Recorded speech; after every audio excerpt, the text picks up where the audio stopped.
Hello everybody, welcome to League Unlock. We are near the top of the mountain. Eric and Mark here with you guys, looking at the playoffs. This weekend has an absolutely insane schedule of matches, which means we got a lot of previews to go through, and we're starting with the final four in the LPL, which aren't the teams you were expecting, I imagine. No, not exactly the teams that you were expecting. Some of them. For sure, definitely a mix of some of the standard teams here that you want to see, the elite level squads here in the LPL, the ones that you know are going to deliver when they get to the world stage, but you got to get there first, and the way to do that is winning out here. And we're starting with that 2-3 matchup, which is IG versus TOP.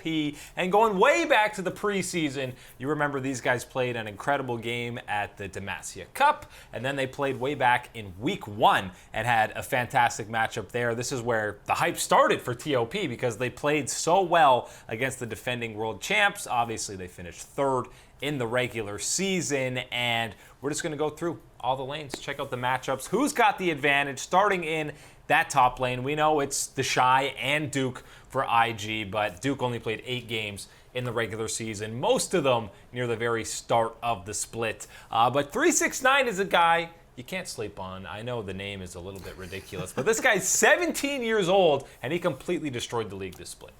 You can't sleep on 369 here, and this is one of the toughest matchups you have here in this game here that we're going to be having between Invictus and Top Sports here. Because when you look at this, of course you're thinking the Shy and Duke, has to be where IG is absolutely just going to dominate and smash through, because these guys are so good, the play that they bring, the style, the outplays.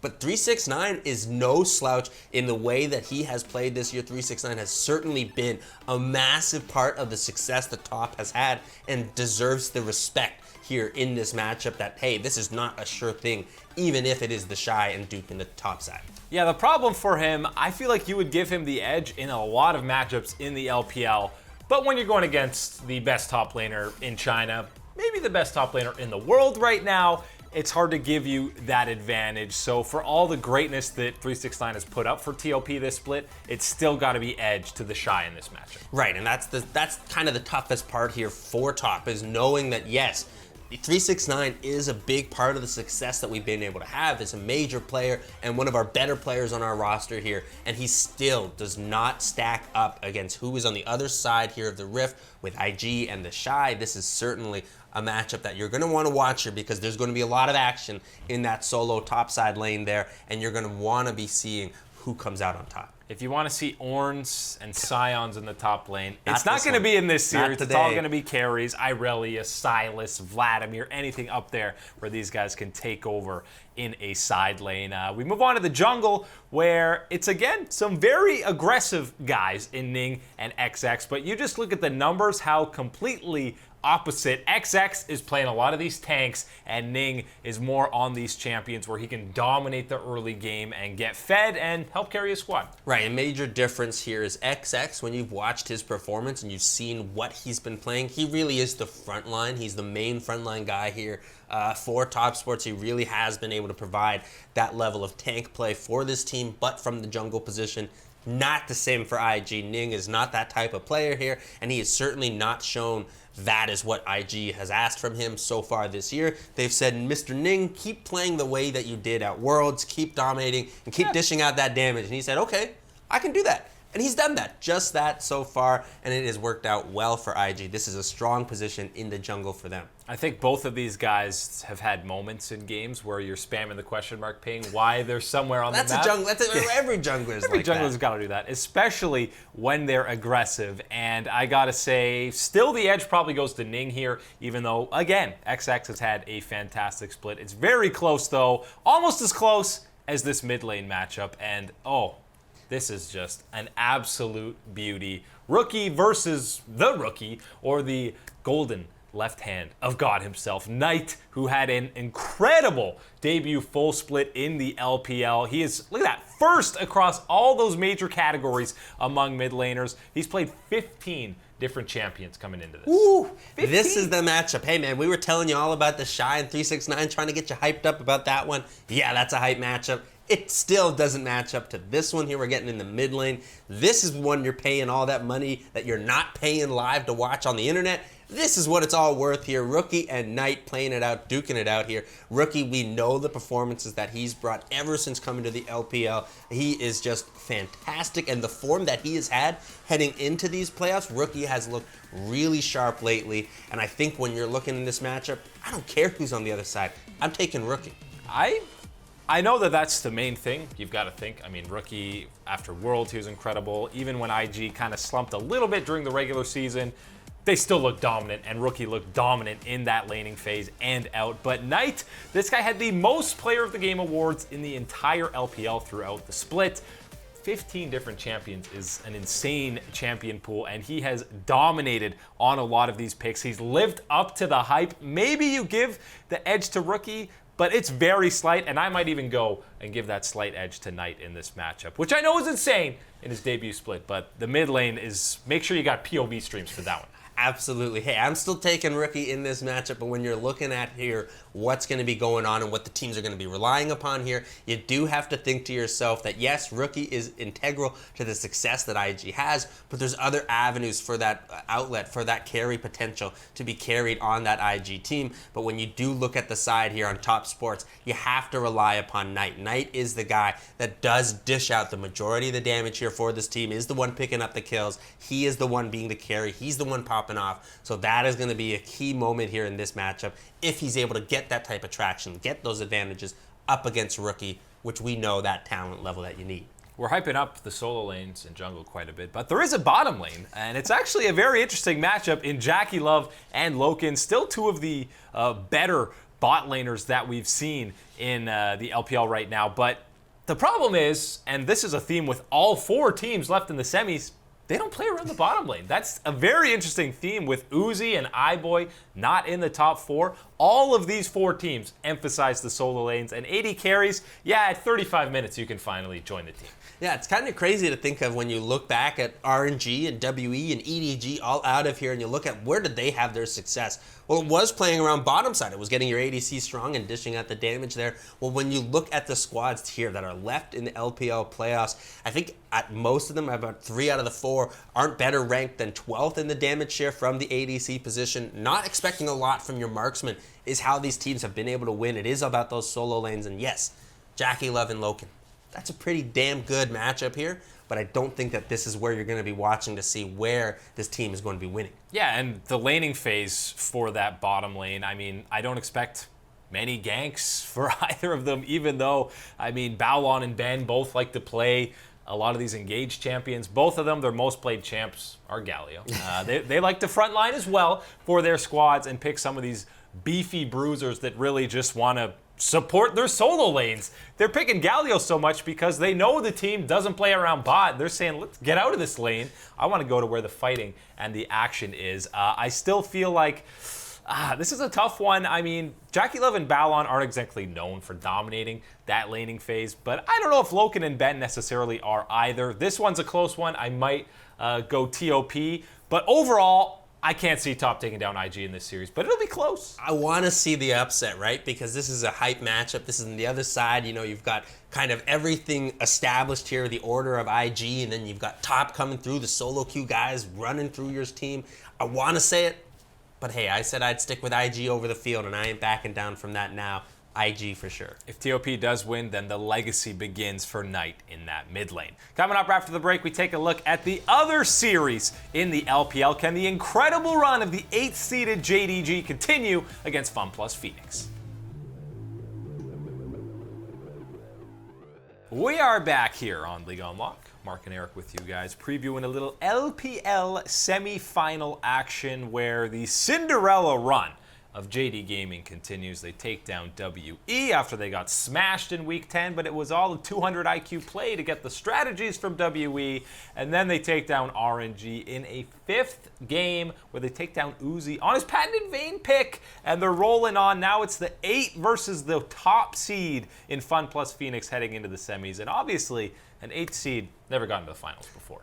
No, an 8 seed has never gotten to the finals. This is going to be the dream here if JD can make this type of run. The underdogs here really pushing through this LPL playoffs. But hey, man, standing in their way is going to be my boy Doinb and the rest of Fun Plus Phoenix. And you got to say, even though they're the top seed, maybe you're happier to play them than IG in a best of 5. But as we go through the lanes, starting up top there, you've got Gimgoon versus Zoom, and these are two heavily included in their team, whatever they're doing in that top lane. But Zoom is one of the main guys. Obviously, we know it's just like the first series. It's all about solo lanes in these matchups, and Zoom has been one of the best carry players in all of China this split. Yeah, and hey, you especially saw it in that series against RNG. Really did find a way to get that momentum going for the side of JD Gaming, find some positives in their victories. That was what Zoom was really a big part of that for them. But on the other side, when you're talking about Fun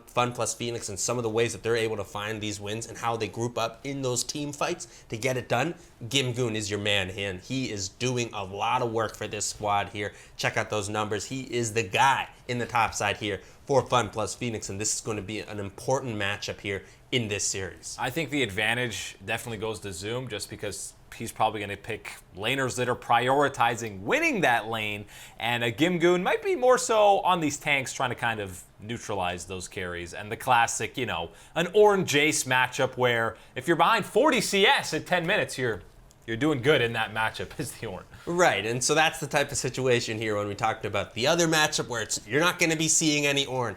You'll see some Ornn. You'll see some more tanky team fighting champions here, but that's not to say that you're not going to see them played in a much more exciting way than you might be used to here. I think that's what you're going to be brought here in this matchup on the top side. Advice for Fun Plus: don't let Zoom farm on Kale for 35 minutes and then get 6 items and completely destroy Don't let your Kale whole get team. past 16. That is your warning sign. Win the game before that. That is a huge alert throughout the game. The jungle matchup, it's an interesting one. Obviously, now I know people were hyped about Levi going over to JDG, but guys, he played 5 games in the regular season. It feels bad, man. It feels bad, man. It's going to be Flawless in this set. I'd be shocked if we saw any of Levi. And Flawless has had some good moments. He's another guy who really likes playing more of these tanks. He's fully involved with a lot of the action for JD, especially in that early game, but he likes playing tanks. He has played a lot more Rek'Sai lately, but he is a very key member of JD. Right, that is the important thing to remember here, is that yes, he is playing stuff that is not as exciting, not as aggressive from the jungle position as you might be expecting right now with the way the game goes and the timing, but you have to look here at the way that he is played and how his kill percentage here. That is the big part of what he brings here to the team, that team fighting, that engagement, the CC, things like that he's playing on these tanks. Flawless has done a really great job, and hey, you were talking about Levi. This is one of those situations here. If we're seeing Levi in this series, that is a cause for concern, because this should be the Flawless show for JD. If they're going to have success, Flawless is going to be a big part of that in those team fights. And in this matchup, it's all about Jarvan, by the way, for these picks. Flawless, 9-3 on the champion. His next most played, 3 games. LPL Jarvan's different case here than what we've seen in NA with Jarvan for sure. And Chen is 6-3 on J4, so he's going to be featured in the pick and bans pretty much every single game, I would imagine. Mid lane matchup, much like the first series, probably the most exciting one to check out. Doinb versus Yagao, the main carries of their respective squads. And we hyped up Knight's champion pool with 15. Well, Doinb, he's also played 15, and a couple of these champions that he's played, by the way. Kassadin, Riven, of course the Kled that he's known for, Renekton, and the Galio Scion. He'll play tanks in the mid lane, hyper carries, or his big Kled pick. Right, and even when you're saying he's playing hyper carries, things like Kassadin, well, that's not even mentioning what his build is on these champions. Dude just straight up builds like tank builds on something like Kassadin, and he still just straight up pops off and eliminates, assassinating everybody. Doinb is one of the premier mid laners in the world, an absolute treat to watch. Must watch League of Legends anytime he's on the Rift. This is no exception here. Gotta watch this playoff series. But hey, he's got a good counterpart here on the other side with Yagao for JD Gaming. Yagao has been a major part in the success that JD Gaming has been able to find here recently, and has played strong into a lot of these matchups here in these playoff series and held his own, providing that level of stability here for JD Gaming. And he's more of the guy to play these huge carries and try and take over that mid lane. So kind of like Gimgoon in that top lane, more so trying to stabilize, neutralize that top lane. Doinb might be doing some of that in a couple of games because there's nothing more tilting than having to go in a matchup against that Scion mid when you're trying to get ahead in the laning phase and he's just a rock that doesn't move. That's the thing. Hey, man, you guys have heard me complain about getting the Scion mids or seeing these tanks all the time, but that's the difference of what Doinb does on these champions, on these type of builds,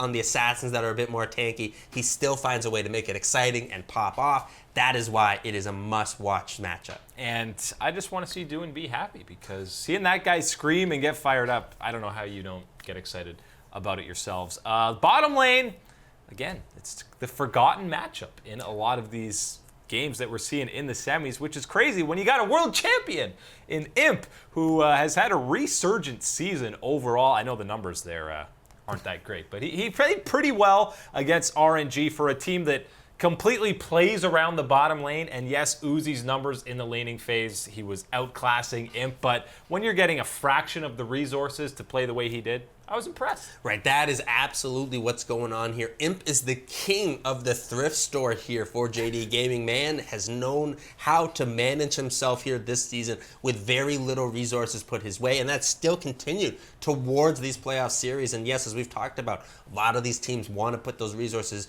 into their solo laners here, and yes, JD does that as well. But Imp does provide you that kind of safety net here that, yes, even you're not providing all those resources to him, but if it gets to the point in time where you need an AD carry that's been scaling up and picking up those damage items correctly here, Imp is the guy to step up and deliver the performance you need at the right time here. And there were a couple of huge aggressive flashes in that RNG series that he pulled, taking down Uzi or other key members that completely turned the fight around. So I might give a slight edge to Imp over LWX in this matchup, even though he has been a consistent backline damage threat. But you saw both of those guys sub 30% kill share because they're not involved in a lot of these fights. It's all about the solo lanes. But when we look at those supports who probably, much like the first matchup, will be running away from that bottom lane to go help other lanes and, again, get those solo laners ahead. It's Crisp versus Liv Mao, and Crisp has been one of the best vision controlling supports in the entire league. I was going to say, that's the really important thing heading into this matchup here is when you've looked at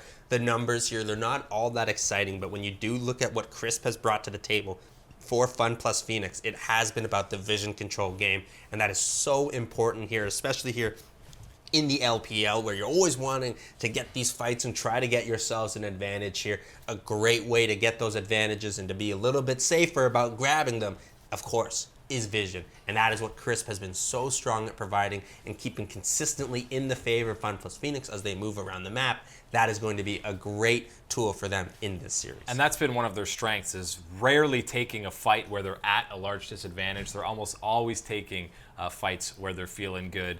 JDG, does the dream run end, Mark? Can I get to the finals as an 8 seed? The glass slipper, it's gone, man. Oh, I'm sticking RIP. with my boy Doinb. Hey, man, he's going to have his wife there leading the cheerleading squad going on. Man's living the dream over there in China, and the dream continues for Fun Plus Phoenix, picking up a win here and moving on. Yeah, I feel like it's going to come to an end as well, although it was an incredible split for JD. They're already going to Rift Rivals. I think Fun Plus have just had such a dominant split. I don't see them falling off here, even though it's been a while since we saw them. They've had that bye, but I think they will be well prepared. I'm going 3-2, though. I smell some more best of fives this weekend in China. Coming up after the break for the non-playoff teams in North America, the offseason's already begun. Who needs to make some changes ahead of 2019 summer?